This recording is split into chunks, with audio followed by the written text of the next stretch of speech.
Welcome back to gossips garage. రాజకీయాలకు రామ్ రామ్ అన్నారు. పొలం పనులు చేసుకుంటున్నారని కూడా చెప్పారు. అందరూ ఆప్తులే, ఎవరితో విభేదం లేదన్నారు. పాలిటిక్స్ జోలికే రాను అన్నట్లుగా ప్రెస్ మీట్ పెట్టి మరీ చెప్పుకొచ్చారు. కట్ చేస్తే 10 days కూడా కాలేదు, అప్పుడే పొలిటికల్ ట్వీట్లు చేస్తున్నారు. ఓవైపు వైసీపీ మళ్లీ పవర్లోకి రావాలంటారు. బీజేపీ ప్రవేశపెట్టిన బడ్జెట్ శభాష్ అంటారు.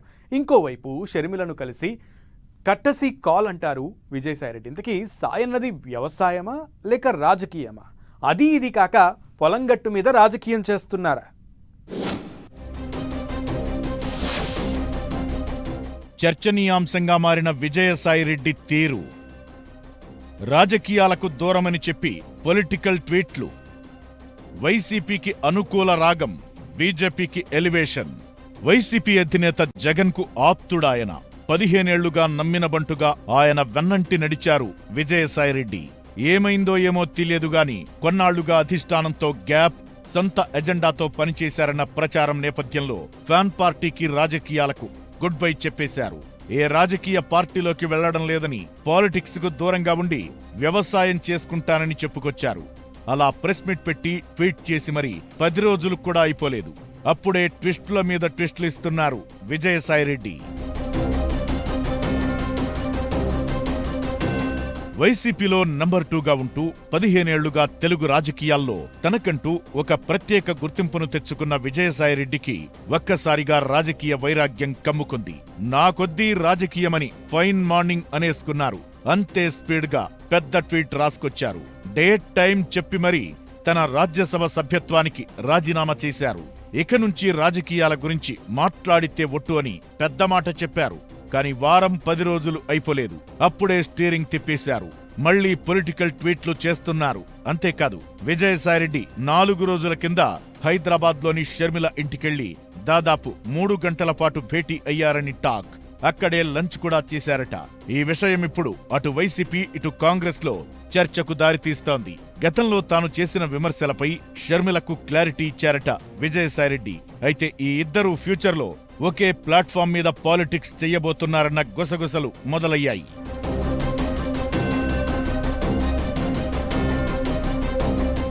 షర్మిలతో భేటీ సంగతి అట్లుంటే, జగన్ లండన్ నుంచి తిరిగి వస్తున్న వేళ ఆయనకు పంపించిన లేఖలోనూ రాజకీయాల గురించే ప్రస్తావించారు విజయసాయిరెడ్డి. వైసీపీ మళ్లీ 2029లో అధికారంలోకి రావాలని ఆకాంక్షించారు. దీంతో రాజకీయాలు వద్దనుకున్న వేళ మళ్లీ ఈ పొలిటికల్ లవ్ లెటర్లేంటి అన్న చర్చ జరుగుతోంది. బీజేపీ ప్రభుత్వం ప్రవేశపెట్టిన బడ్జెట్ గురించి ట్వీట్ చేసి చర్చకు దారితీశారు విజయసాయిరెడ్డి. కేంద్రంలో అధికారంలో ఉన్న బీజేపీ ప్రభుత్వాన్ని పొగడ్తలతో ఆకాశానికెత్తారు. కేంద్ర ఆర్థిక మంత్రి నిర్మలా సీతారామన్ ప్రవేశపెట్టిన బడ్జెట్ మిడిల్ క్లాస్ బడ్జెట్గా చరిత్రలో నిలిచిపోతుందని రాసుకురావడం హైలైట్.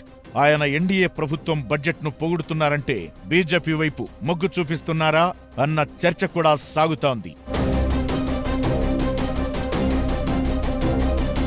ఎంపీ పదవికి రాజీనామా చేస్తున్నానని చెప్పినప్పుడు కేంద్ర పెద్దలకు ధన్యవాదాలు చెప్పుకున్నారు విజయసాయిరెడ్డి. ఇప్పుడు కేంద్ర బడ్జెట్ బాగుందని అంటున్నారు.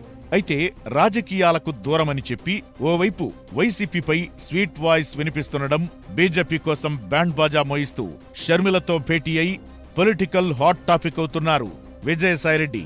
అయితే ప్రస్తుతం ఆయన యాక్టివ్గా ఉండటం చూస్తుంటే పార్టీకి, ఎంపీ పదవికి రిజైన్ వెనుక ఏదో ఒత్తిడి ఉండొచ్చన్న చర్చ జరుగుతోంది. బీజేపీని పొగడటం, మళ్లీ రాజకీయ ట్వీట్లు వేయడం బట్టి చూస్తుంటే సంథింగ్ ఈజ్ దేర్ అన్న టాక్ వినిపిస్తోంది.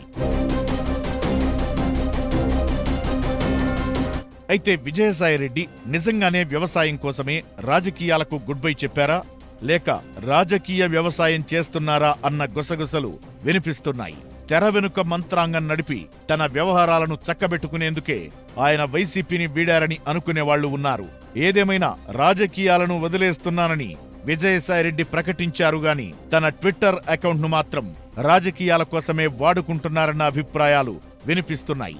భవిష్యత్లో విజయసాయిరెడ్డి రాజకీయ వ్యవసాయం ఎలా ఉండబోతుందనేది చూడాలి మరి.